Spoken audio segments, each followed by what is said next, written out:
Fulkari. The story of Fulkari is the story of every Punjabi because it is one of the few symbols of Punjab and Punjabiyat which rise above every caste, religion and community. Fulkari is the traditional embroidery of Punjab and its documentation in literature started around 17th century. It has been amply mentioned in the love legends of Heer Ranjha written by Waris Shah. It's been mentioned in the Adi Granth, the holy book of Sikhs, and it has been an intangible part of the life of a rural girl belonging to any community, be it a farming community or the business. These days, Fulkaris are being embroidered by women belonging to marginal or landless families in the villages of Punjab.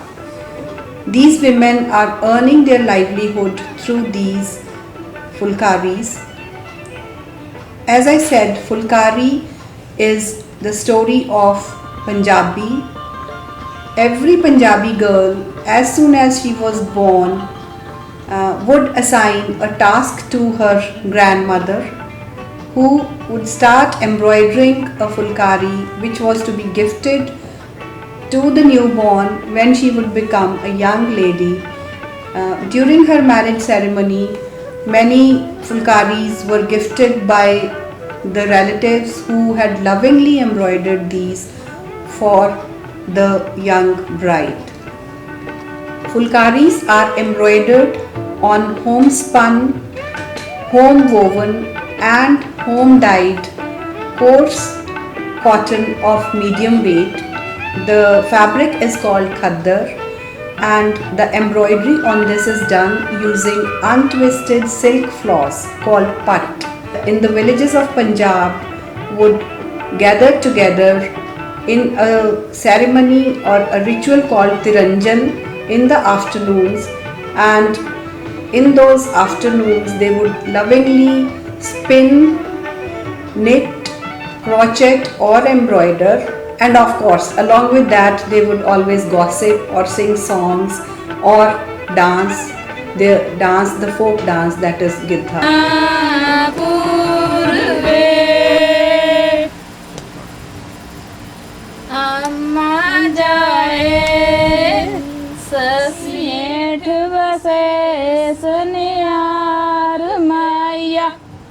वेलिया वे कोई हेठ बसे सुनियार वे हेठ बसे सुनियार माया वेलिया वे कोई हेठ बसे सुनियार वे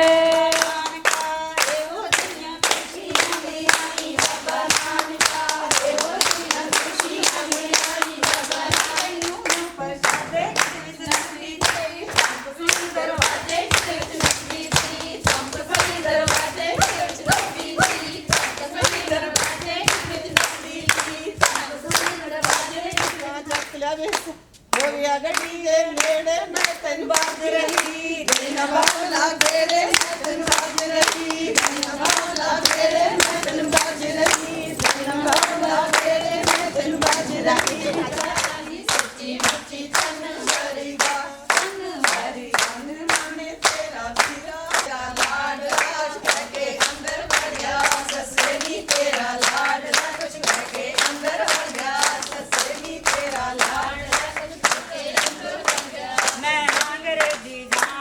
On the basis of the designs which were used and the kind of work which was done, Fulkaris have been categorized into 3 categories. First of all, the Fulkari, which had a diapered design which was dispersed all over the field. The second one is Bagh. Baghs were embroidered in such a manner that they had interconnected very intricate designs where only a yarn or two of the fabric were visible wherever the design, with whatever direction the design would move in.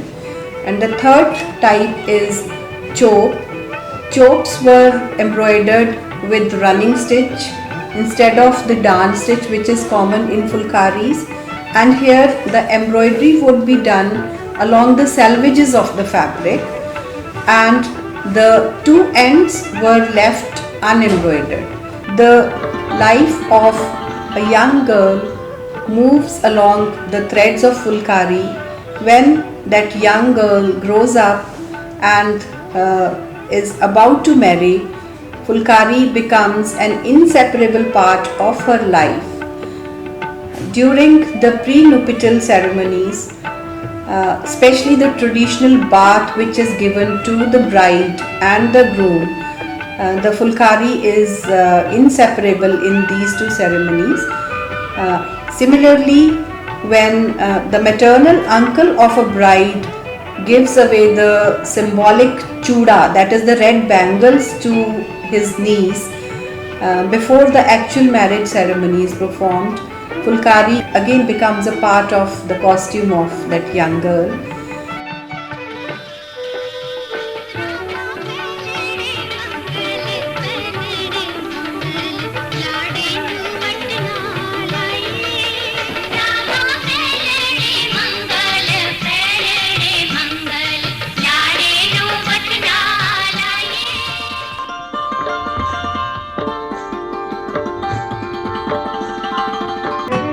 When festivals are there, fulkaris are used by the young girls while moving out.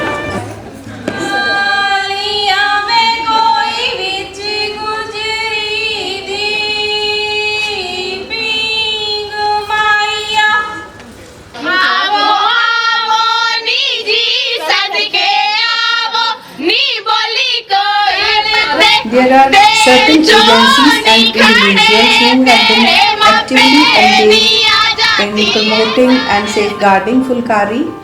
I cannot help but mention our own university, Punjab Agricultural University, which through its Department of Clothing and Textiles has been instrumental in seeing the resurgence of fulkaris in the market after mid-90s. Our Center for Communication and International Linkages is also making endeavors to safeguard fulkari, where here the center has a museum, and along with the Department of Clothing and Textiles, it has arranged a number of competitions and lectures, demonstrations, exhibitions to promote fulkari.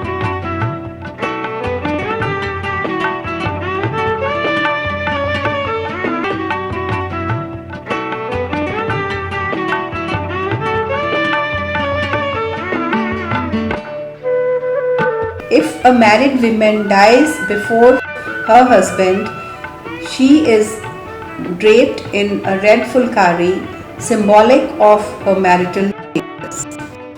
Thus, fulkari is not an embroidery, it is the whole lifetime of a Punjabi woman, and it is the duty of this generation to keep alive this tradition and the rituals with which it is associated.